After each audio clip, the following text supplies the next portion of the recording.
Olá, sejam todos muito bem-vindos à primeira aula do curso de Jogos Digitais do ENIAC. Neste primeiro momento, estaremos fazendo uma pequena introdução para que você entenda melhor como vai funcionar o curso e qual é o objetivo de um aluno que começa a aprender jogos, como nós faremos para poder passar a ele todo o conteúdo necessário, o que se precisa para se desenvolver um game. Vamos lá, então? Certo. O que nós vamos abordar? Falaremos um pouco do que é um game, os tipos de jogos existentes, equipe de desenvolvimento, que são as pessoas que vão estar por trás do desenvolvimento de um game, processo de desenvolvimento passo a passo e tecnologia e recursos. Inicialmente, nós temos o que é um game. Todo game, ele existe alguns conceitos que precisam ser necessariamente atendidos para que o jogo em si tenha um efeito positivo. Falaremos então sobre eles. Jogador, a pessoa a qual vai passar a experiência de atravessar os desafios e chegar ao fim do jogo. Objetivo é o final do jogo, o que se espera adquirir com o momento que você passa jogando esse jogo. Você tem que atingir alguma coisa no final. Regras são os desafios e as possibilidades que nós temos de interatividade dentro do jogo. Obstáculo é tudo aquilo que impede o jogador de atingir os seus objetivos. História. A história aqui eu deixei grifado. Desafio vocês a tentar descobrir o porquê que a história está grifada.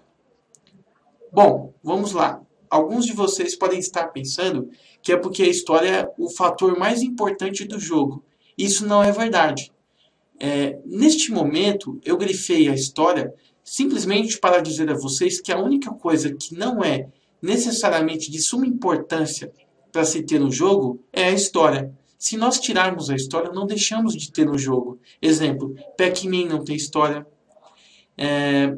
Todos os jogos antigos como xadrez, dama, não existiam história, simplesmente era o jogo. Tetris não tem história, Pong não tem história.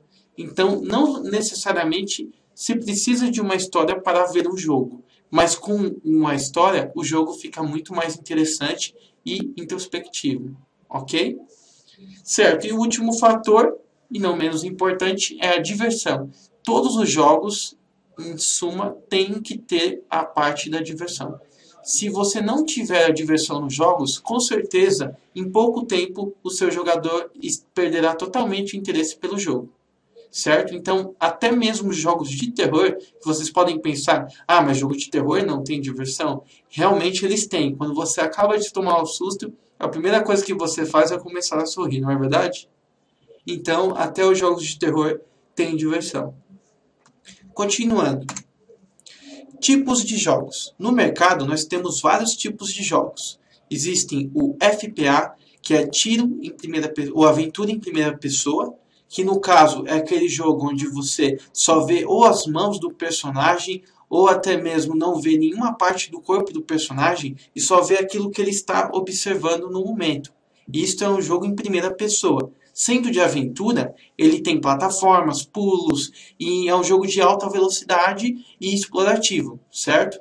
No nosso caso, nós temos como exemplo o jogo Mirror's Edge, para quem não conhece, mais à frente a gente pode estar mostrando um pouquinho mais sobre ele, certo? E também o jogo Portal, que também é um jogo bem interessante, que também trabalha na versão de primeira pessoa e é um jogo de aventura com elementos de puzzle também, que seria Enigmas.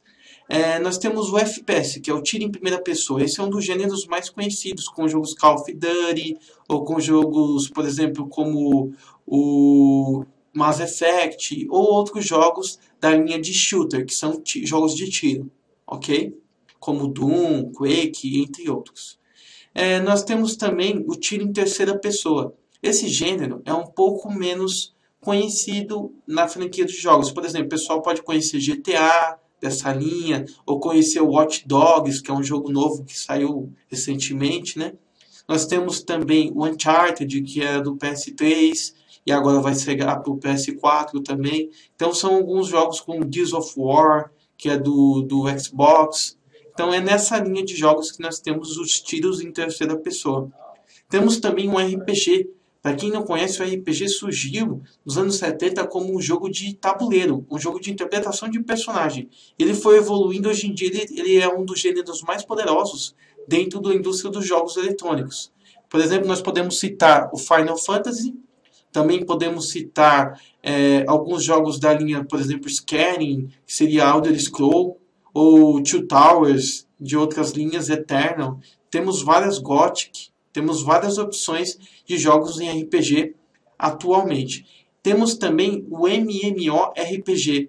Este é um gênero que cresceu bastante nos últimos anos, com jogos da linha de League of Legends, Dota, entre outros, onde você tem um grupo de jogadores que jogam online e eles trabalham em ou tarefas de MOBA, que seria multiplayer de batalha, como League of Legends, ou então jogos de massa, que seria o MMO em si, que são jogos como, por exemplo, World of Warcraft, que tem cenário gigantesco, Mu Online, Perfect World, nessa linha de jogos para quem conhece, certo?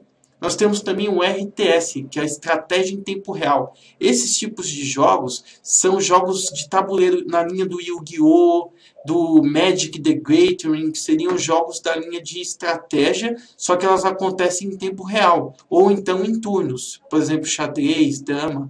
E também a gente pode colocar nessa linha, por exemplo, jogos como Warcraft, entendeu? Também é nessa linha de estratégia em tempo real.